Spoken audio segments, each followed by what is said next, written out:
Assalamualaikum Ibu. Mari Ibu silahkan masuk. Silahkan duduk ya Bu. Bagaimana Ibu? Apakah duduknya sudah nyaman? Baik, saya perkenalan dulu ya Bu. Perkenalkan, saya Bidan Iza. Saya bertugas pada pagi hari ini. Jadi, saya akan menjelaskan maksud, tujuan, serta prosedur, kemudian melakukan inform konsen ya Bu. Maksud saya akan melakukan pendidikan kesehatan. Tujuannya agar ibu dan keluarga atau suami ibu mengetahui tentang kontrasepsi implan. Prosedurnya saya akan memberikan beberapa penyuluhan tentang KB implan ya Bu. Bagaimana Ibu? Apakah Ibu bersedia? Mohon maaf ya Ibu, apakah sebelumnya Ibu pernah mengetahui tentang KB implan Bu?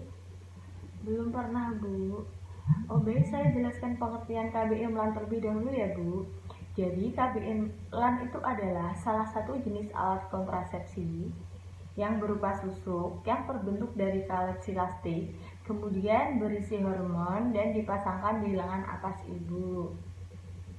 Jadi cara kerja KB implan sendiri itu ada 3 Bu. Yang pertama itu menekan ovulasi, yang kedua itu perubahan lendir serviks menjadi lebih kental dan sedikit, dan yang ketiga itu terhambatnya perkembangan siklis di endometrium. Jadi keuntungan KB implan sendiri itu ada 5 Bu.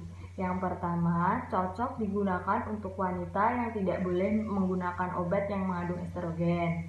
Yang kedua, dapat digunakan dalam jangka waktu 5 tahun dan bersifat reversibel.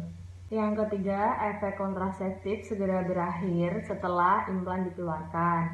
Yang keempat, perdarahan menjadi lebih ringan. Dan yang terakhir itu Bu, resiko terjadinya kehamilan ektopik itu lebih kecil dibandingkan dengan pemakaian alat kontrasepsi dalam rahim atau AKDR.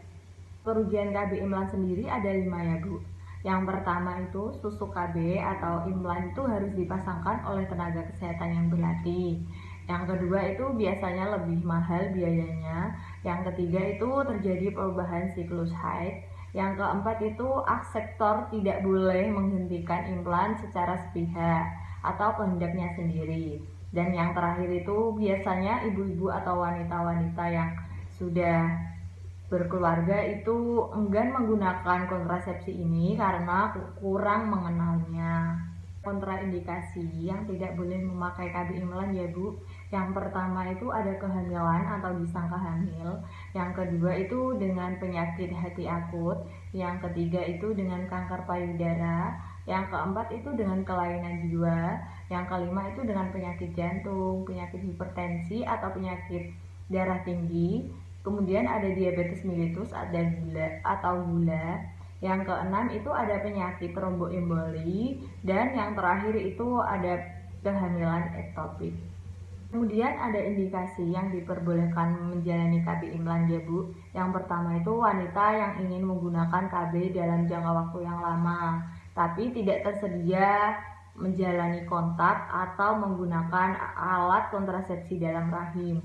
Yang kedua itu wanita yang tidak boleh menggunakan KB pil yang mengandung estrogen. Efektivitas KB implan ya Bu. Yang pertama itu efektivitasnya tinggi, tetapi angka kegagalannya kurang dari 1/100 wanita per tahun dalam 5 tahun pertama. Yang kedua itu efektivitas KB implan itu sedikit demi sedikit setelah 5 tahun.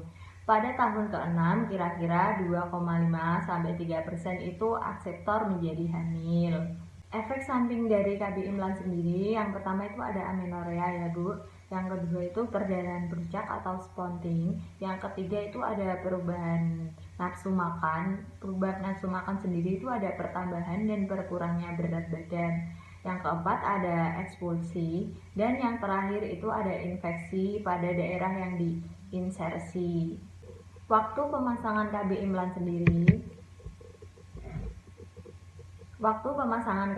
sendiri yang pertama itu ibu ingin mengganti metode kontrasepsinya. Yang kedua itu pasca keguguran. Yang ketiga itu waktu menstruasi atau haid sedang berlangsung. Yang keempat itu bila menyusui 6 minggu sampai 6 bulan pasca persalinan. Yang terakhir itu ibu yakin dan ibu tidak hamil. Alhamdulillahirabbil alamin. Pemberian Penkes pre-KB implan sudah selesai ya Bu. Bagaimana Ibu? Apakah Ibu sudah siap? Tunggu sebentar ya Bu, saya dokumentasikan menggunakan SOAP terlebih dahulu.